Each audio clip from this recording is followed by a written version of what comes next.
Thank you for your interest in the topic.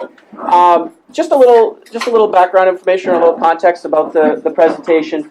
I'm really wanting us to explore this idea of how do we get students to engage more frequently in asynchronous online discussions, and we'll talk a little bit about what an asynchronous online discussion is. So frequency, so getting them to participate more and improving the quality of that participation. That's really the big takeaway I want you to get from this.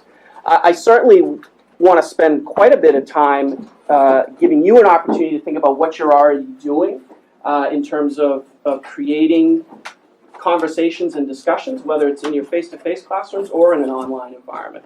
And also I want to talk about what I'm doing in my classes. I've been teaching online at the university level for several years, and talk about some of my best practices. Many of those practices are supported by research and have been very successful for me in terms of increasing frequency of participation and that depth of that participation. So those are some of the big pieces. And I have to cue the next slide. Okay, sure, it's Jane. Yes, Jane, thank you. Do you have any chairs? There's one here. There's one up here. Just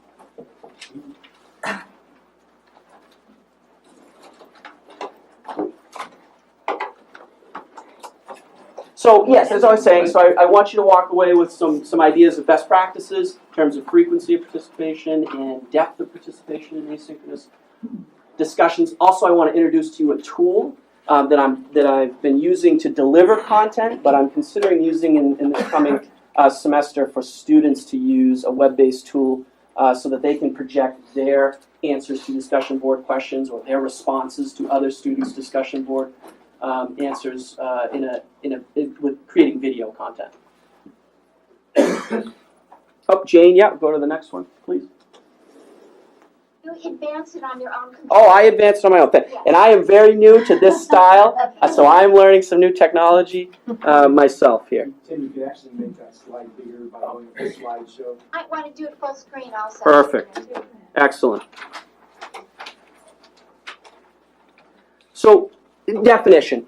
An asynchronous online discussion typically takes place within some type of web-based environment. Blackboard it comes to mind with me. It's the learning platform I've used most in my classes. It enables students the opportunity to respond to a discussion or engage in a discussion from anywhere that they have access to the learning environment and the internet, and they can respond at any time. So you can have students.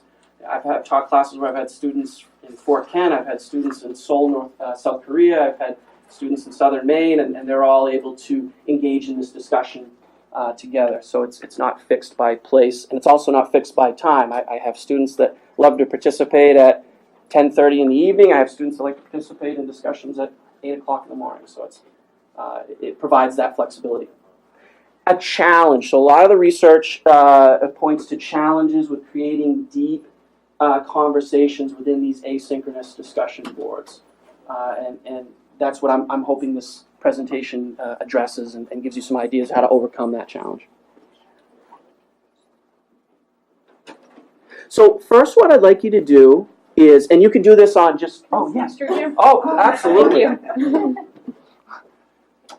room. First, I'd like you to just jot down. You could use scratch paper. You can type on your laptop. You can use the sticky notes, whatever it is that works best for you. Describe what an ideal online discussion amongst your students would look like. What are the students doing? What is the instructor doing? Think about a discussion where at the end of that online discussion, you're going in and you're reading your students' responses. You're thinking, this is what I wanted to happen. So what does that look like? So go ahead, spend just a little bit of time jotting your thoughts and ideas about that.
No, Maybe please, that could be someone leave another- this chair.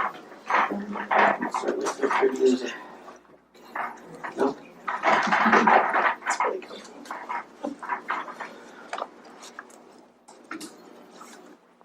Okay, the next, just a few more seconds to sort of wrap up that thought before we move to the next piece.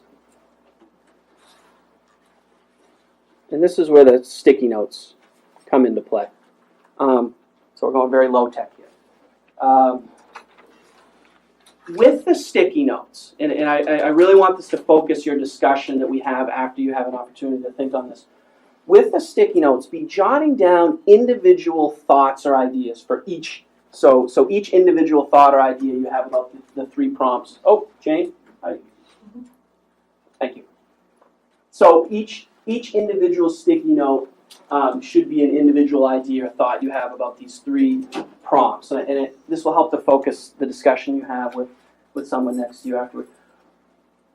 We're going to focus on the instructor. So what do you think the instructor should be doing before the actual discussion begins, right? So you're teaching your class and you're planning to engage your students in an online asynchronous discussion. What do you do beforehand? What are your actions as an instructor before that discussion? What are your actions, your behaviors, what's your instructional process look, the way you engage in the online environment? What does that look like during the actual discussion itself? So let's say maybe it happens over a week-long period. Maybe this online discussion happens over 1 week. What are you doing during that discussion during that week? And then afterwards, so the discussion has ended, right? And you're moving on to a new topic or a new aspect of the course or part of the course. That discussion's over. What do you do immediately following that discussion? So jot down answers to that or thoughts you have about those 3 prompts.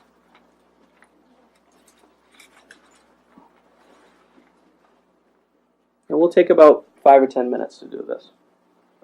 Give you plenty of time.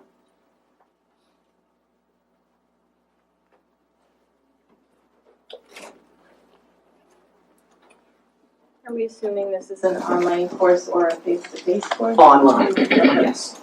Yes, great question. Sorry again, you said so like basically one thought per.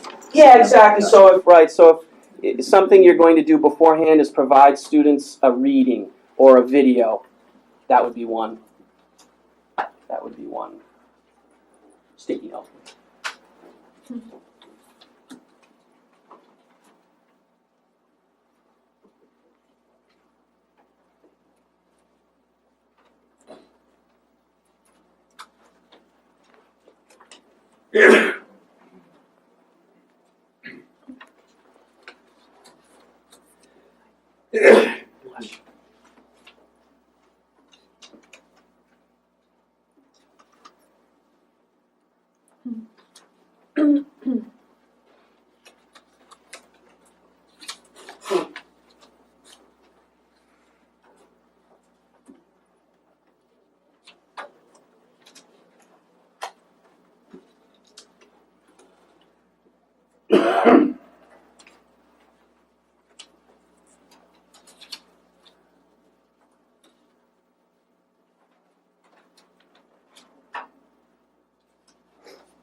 let's take about 30 more seconds.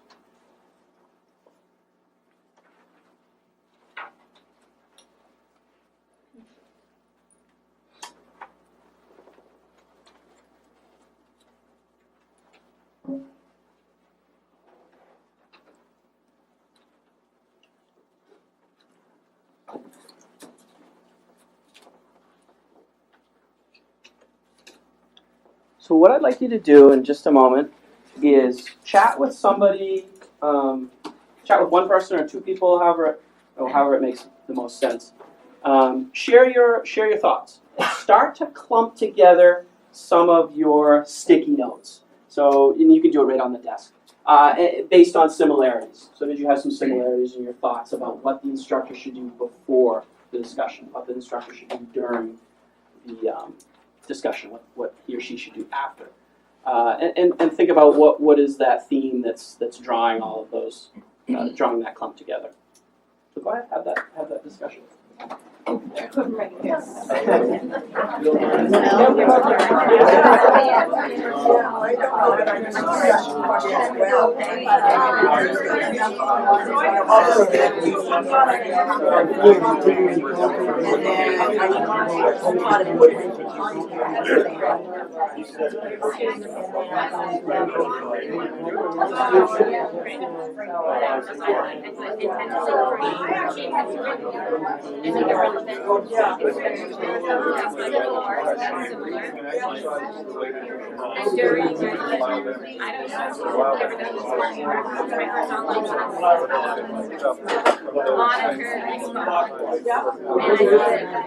Here's what I'm noticing. So I noticed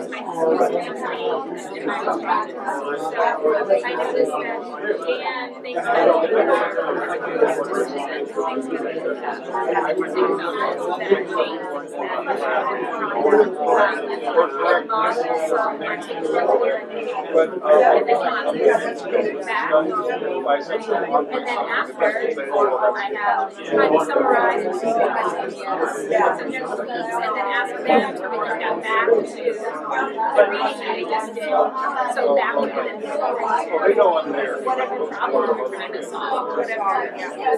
I had pretty much the same thing, I respond, or ask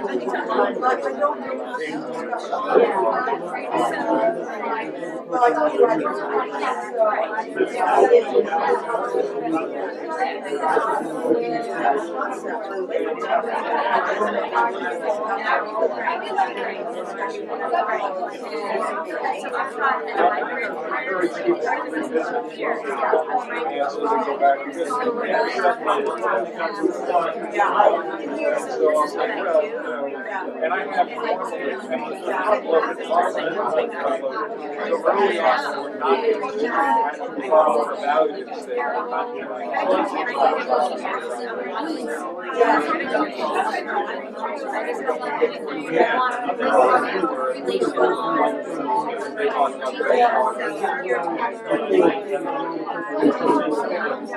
right now it seems to me like I can't think of a better way to do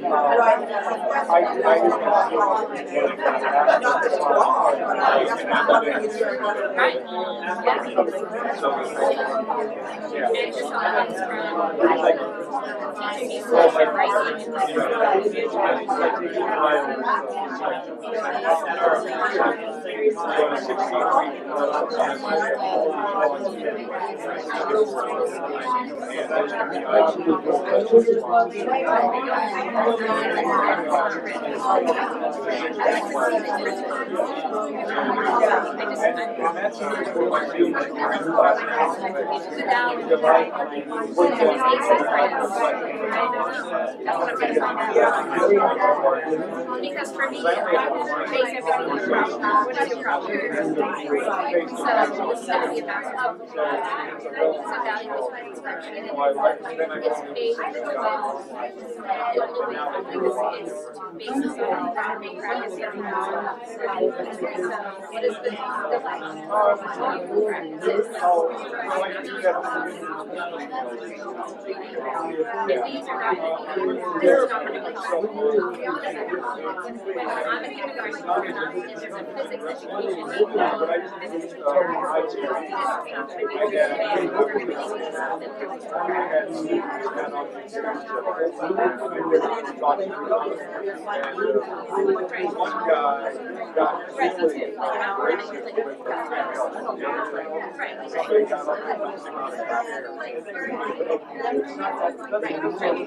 right, absolutely, yeah, right. But it's asynchronous, I can't have them to, right. Right, right. So thinking my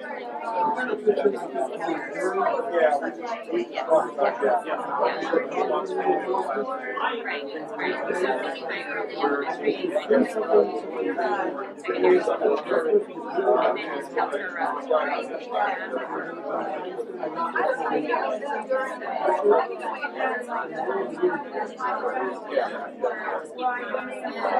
Okay, folks, sounds like great conversations, sounds like great discussions.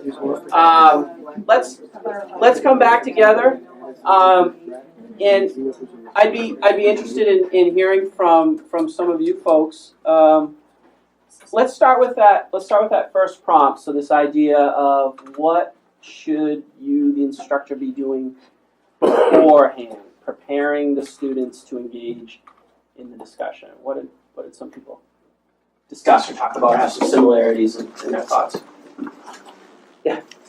One of the things that I do that we talked about was I kind of have these like reply threads, like I don't know how to describe it, like starters. So because I find that students don't know how to, like they can maybe make their original post, but they don't know how to engage others in a conversation.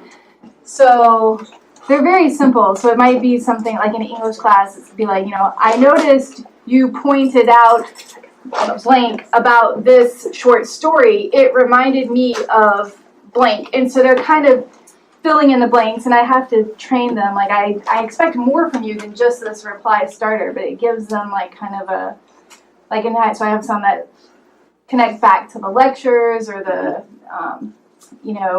connect to another peer's post or that kind of thing. But so kind of like a training type thing. Sure, absolutely. Yeah.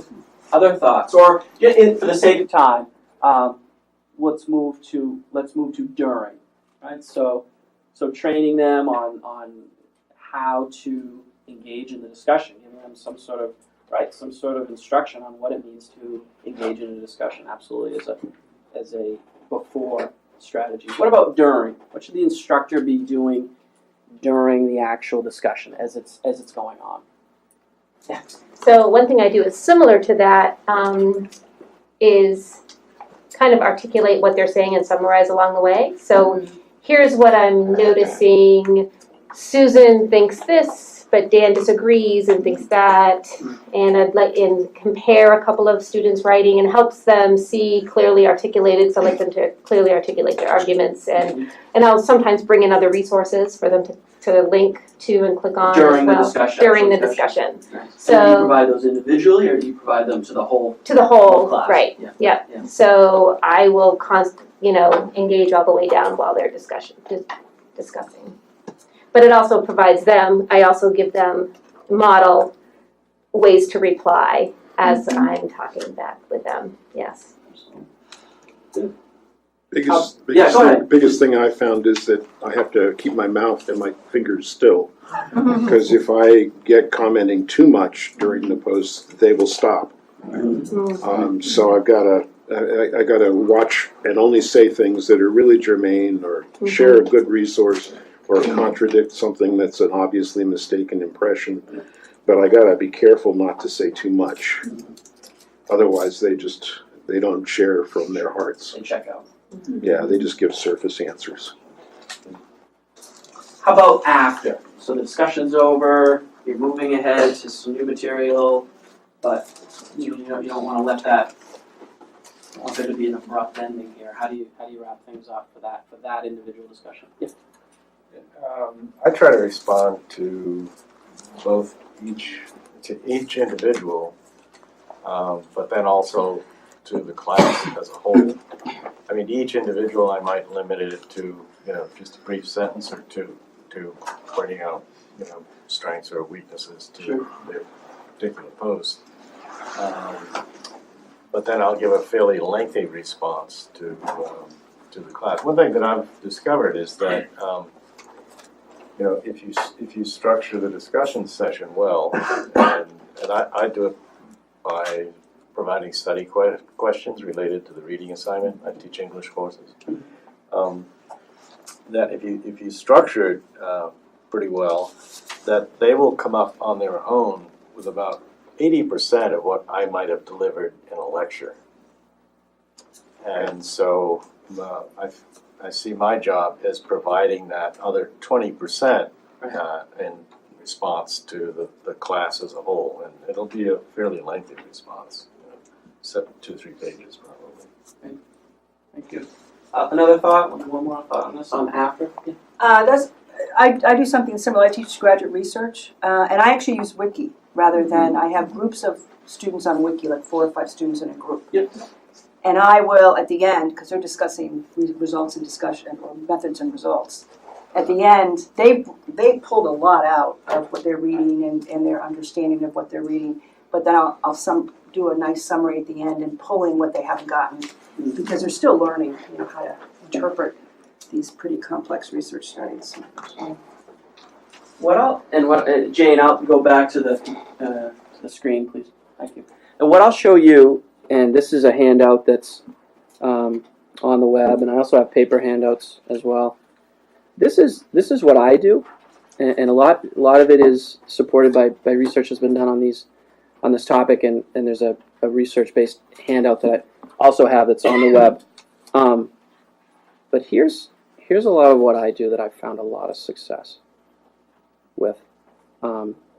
So before, and a lot of what you've already mentioned is up here. So providing materials, I'll try to make this bigger.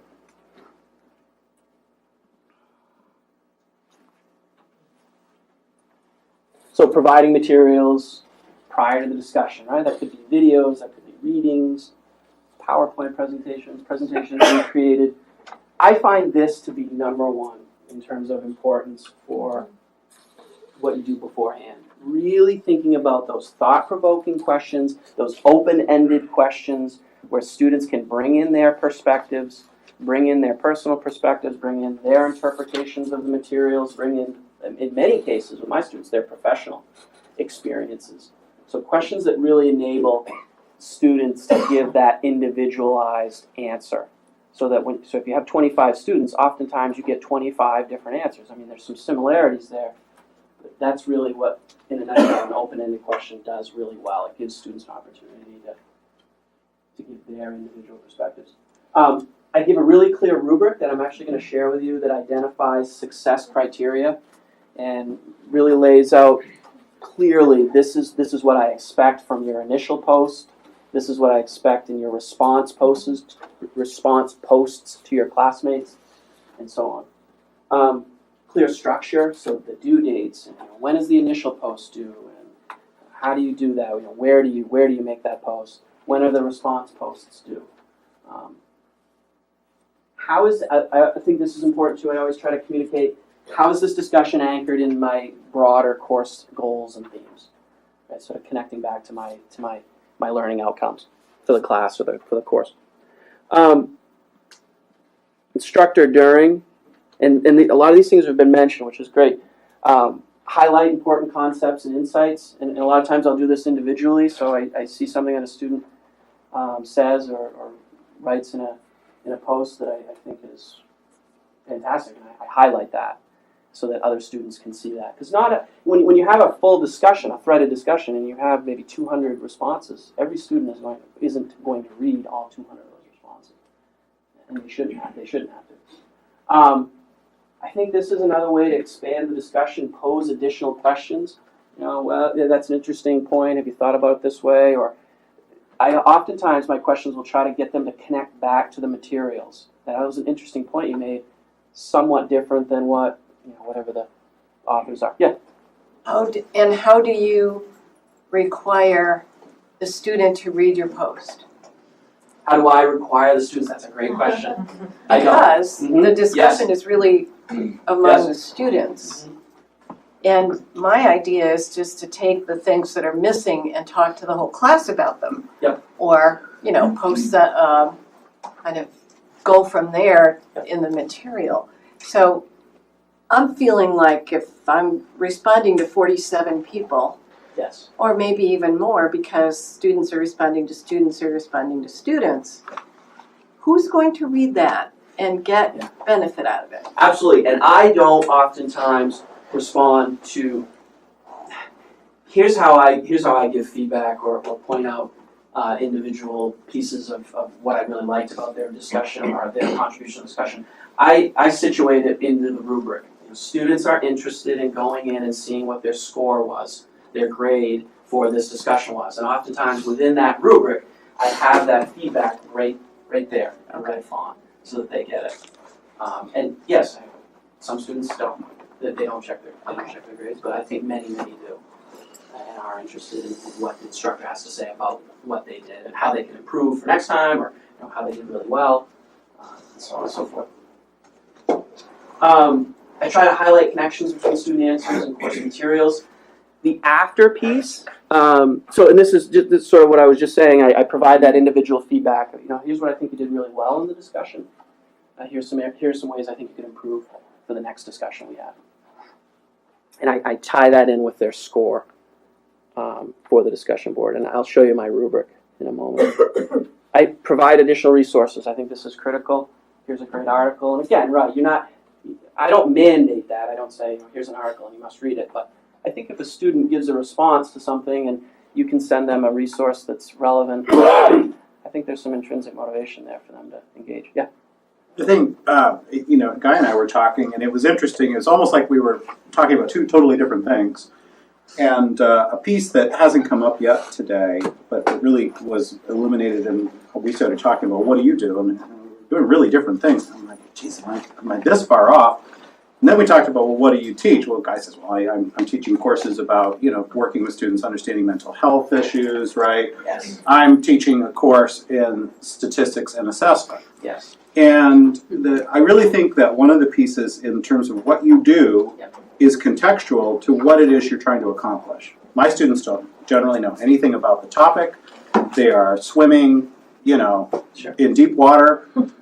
And so my purpose is to try to get some kind of accurate perspective on these content-based issues and discussing what the relevant issues are. But you're overcoming a lot of inherent cultural, already existing kinds of attitudes and beliefs. And so the actions look really different based on those purposes. That's a huge discussion, and that could be another whole presentation, that idea of discipline-specific discussions. And it all comes back to that idea of, am I asking closed-ended questions where every single student is going to have pretty much the same answer, or am I asking open-ended questions where students are bringing their individual perspectives? Different disciplines lend themselves in different ways to that, and that is a challenge. I don't have that answer, but that's it's important. It wasn't a question, no. It was a comment. Sure. This is contextual. Sure, absolutely.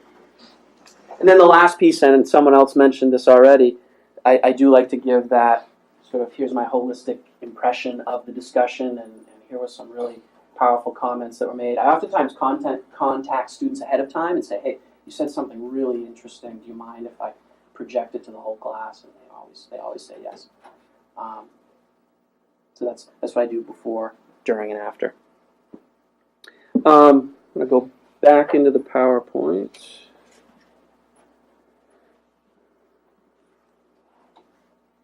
Is your after discussion, you said it as an email or an announcement, it's not part of the discussion? I usually use the announcements function in Blackboard. So it stands out more. So it stands out and everybody gets an email. directly sent to them. Yeah. Oftentimes we'll attach resources to an additional, if you're really interested in this topic, here's how you can go really deep, et cetera, et cetera.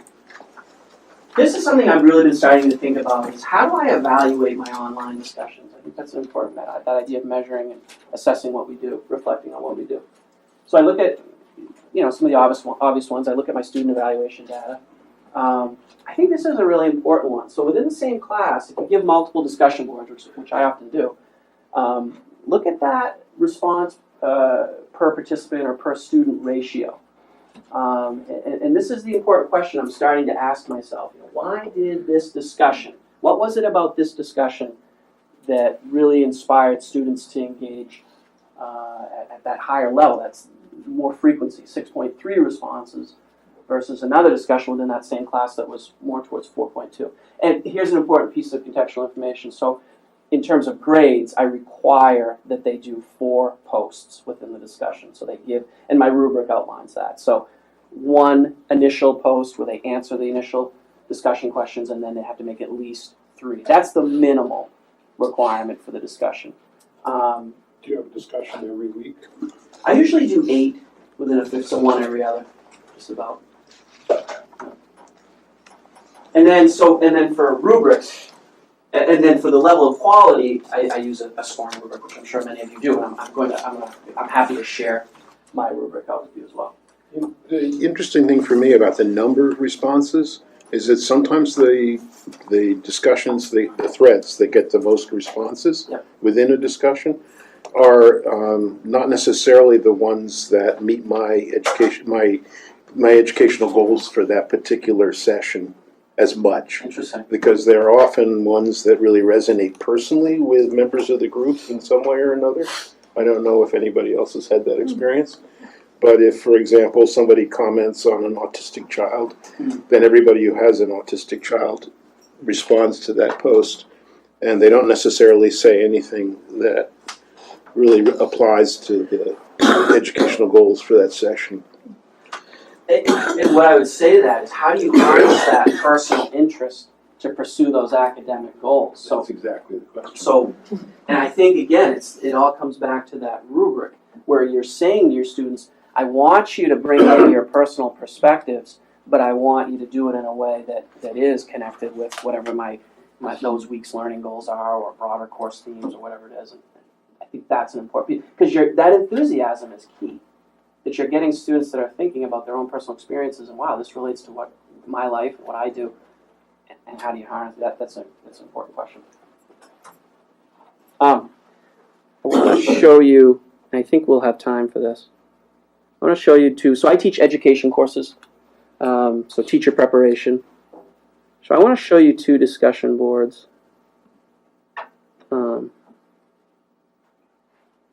I'll make this as big as I can. These are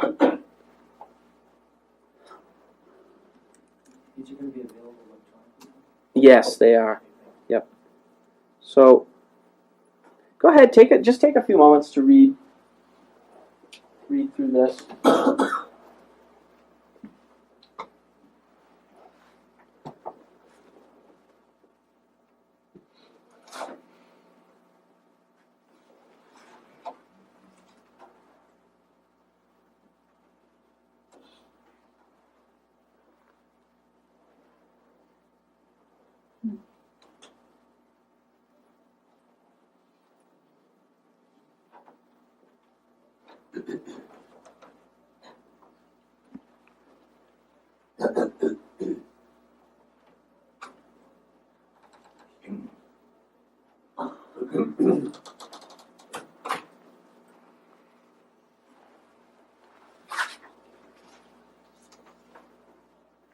What's the class level?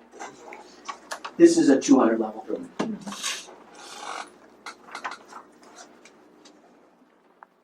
Is this 250 the foundation?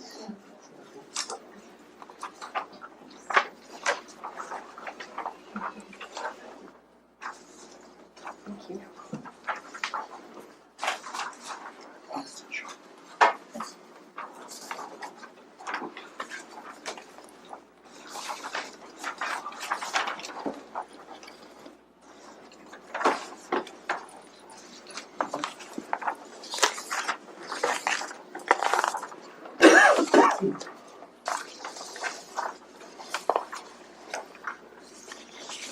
Once you finish reading the discussion board prompt on the screen, please go ahead and read this paper copy. So here's another discussion board I use. I have electronic. Okay, awesome. Just imagine.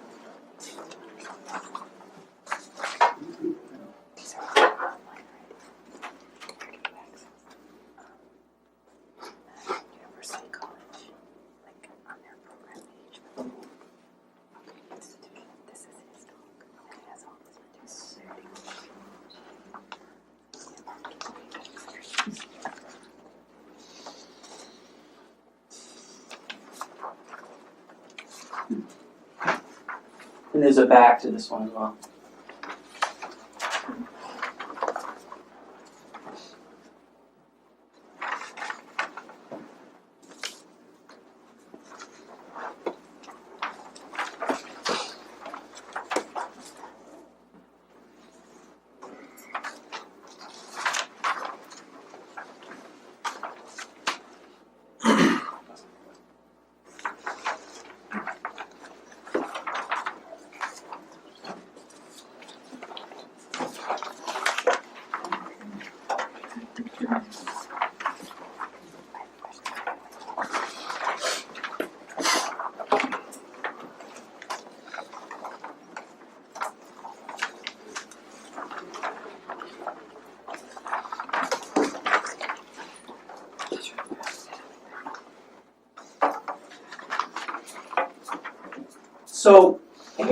So here's the question I would ask: which discussion would you rather engage in? Which discussion do you think had a much higher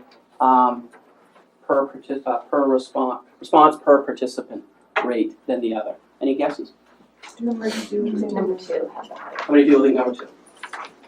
Number two, very clearly.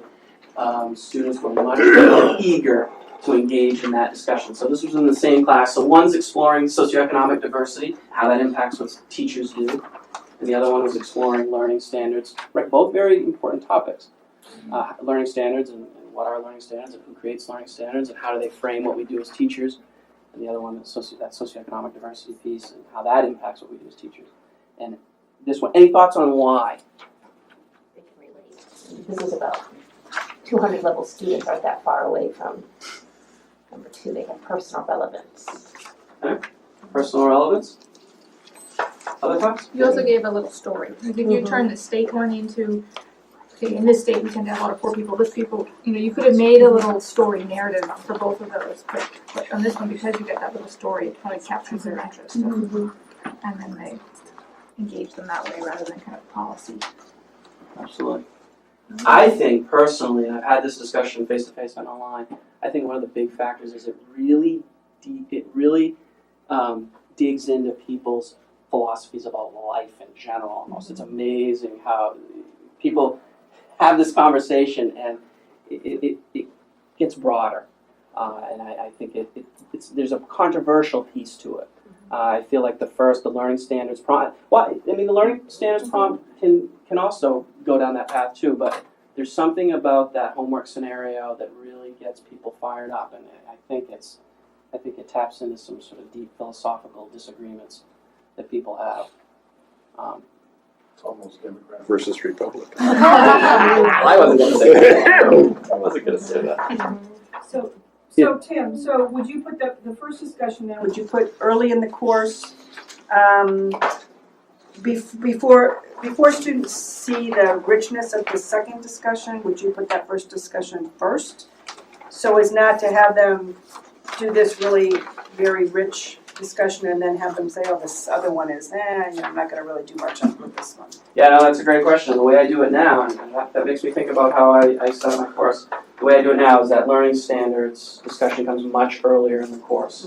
And there are other factors that impact that frequency of participation. I find my discussions at the very end of the semester, the numbers start to go down. The students are overwhelmed with final projects and final exams and so on and so forth. But so those are all things you have to take into account too. There's also, in terms of quality, the deeper you are into the course, the more practice they've had with discussions and specifically your discussions as an instructor. So there's a lot of variables, of course, but those two really jump out to me. When I was looking at my discussions and I was looking at quality and quantity, those two really jumped out to me as there's some big differences there. Yeah. Just one thing that we were talking about is the first question there is a really personal question. Oh, that's great, yeah. Are students, if they're from for the second situation, are they willing to share this? That's a great question. It's so funny you ask because I've done this discussion many, many times. For the first time in an online post a student made, they said, I refused to answer that first question. And I thought, wow, I never had even thought of that. And it was exactly for that reason. And moving forward, now I'm going to make that question optional so that they have the option because, no, that's a great question. I would think students who closely identified with one would also feel resistant because they don't want to admit that privilege. Yeah. And then be resistant either way. But I think they'd be less unwilling to admit it because it's more of the kind of standard situation.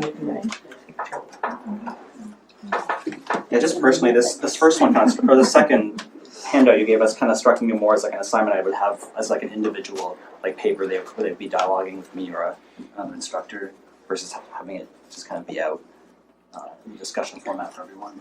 The homework scenario. It's the second one, yeah. Tim, my limited experience has a lot to do with the age of the student in those responses. Traditional students would probably be a little more resistant than some of the older adult learners. They tend, at least in the classes I teach, which are more behavioral health, I have to help set up filters at times around how much is sharing. So it really is a counseling session. Well, it's funny because I also teach for multiple campuses, and so I find that students in different campuses are very different in what they divulge, and I'm often asking, like, please stop giving some of that information. Last thing, and we're just about that time, and I do want to give you a few moments to do evaluations. I want to show you a tool I use a lot to deliver content, and I'm starting to think about ways I can use this in my discussions. It's called Screencast-O-Matic. This is a tool that's external to Blackboard. Kaltura is a tool that's internal to Blackboard that does a lot of the same things and more. And I'm starting to move in the path. I'm starting to head down that path of using Kaltura, but I really just need to learn. It's very new. But I'll show you what Screencast-O-Matic does. It's an open access. It's free. You don't have to do anything to get it. Here's what it looks like, and it is this simple. You just go to this website. You click on Start Recording, Launch Recorder. So I'm going to go back here. So here's my Blackboard course, or here's a fall course. Yeah, so you can record yourself in several ways. You can do just the screen, so anything that's within this frame. You can do both. I do this a lot. So it's capturing whatever I'm doing on the screen. So when I hit record, it's capturing whatever I'm doing on the screen, where my arrow's going, if I'm switching websites, etc., etc. And I'll just show you what this looks like in an actual. So I created a little. So here's a discussion board post in Blackboard. Demo. Yes. Welcome to This was my finals week. 401, module number 15, overview. And the title of the module is Finals Week. So you can embed that. You could create that video, and you can embed that as a link into a discussion board post. And you can ask students to do this. So it's an open access. It creates the MP4 videos, which is the universal, the best one, and the easiest to upload and maneuver and those sort of things. And they could give their discussion board responses in that way, and you can view those videos. I'm still going back and forth on it exactly. I'm wondering whether I'm going to give it as a choice or if I'm going to require it. Probably choice, but Guy, do you want to? I just was going to ask, have you ever tried with your screen showing a video while you're still being seen? Do you see what I mean? Yes. It's almost like video inside. Yes, YouTube videos. Yep. Yeah, absolutely. Yeah, you can do that. It can't be it can't be full screen. Right. So it's sort of that shrunken screen, whatever that's called, and so that your face is in the Okay, to the side. So do you use Kaltura and Screencast-O-Matic basically interchangeably, or what's the scoop? Well, I don't know, I've only just recently gone to a training, one of the UC folks here gave on Kaltura. It's very similar in this idea of capturing and creating video content. So it's either you, sort of the whole screen picture of you, or the screencast where it's capturing what you're doing on your screen and it's got you, the little picture, or it can be just the screen and you as audio. And Kaltura does a lot of those same things. I don't know that system, and it's very new. It used to be Panopto, and that's gone now. Now we're moving to Kaltura. So yeah. I'm involved with some of the training with Kaltura, and the one thing is all students will have access to it as well as faculty. So, and it is a really easy interface. So I encourage anybody to go to training and learn more about it because it's something that students will be able to have integrated directly with Blackboard.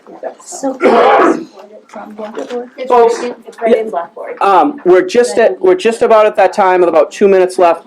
I'd encourage you just to use that time to fill out the evaluation, just to give me some information, things I could do differently or keep doing with this presentation. And thank you very, very much for all your participation and questions.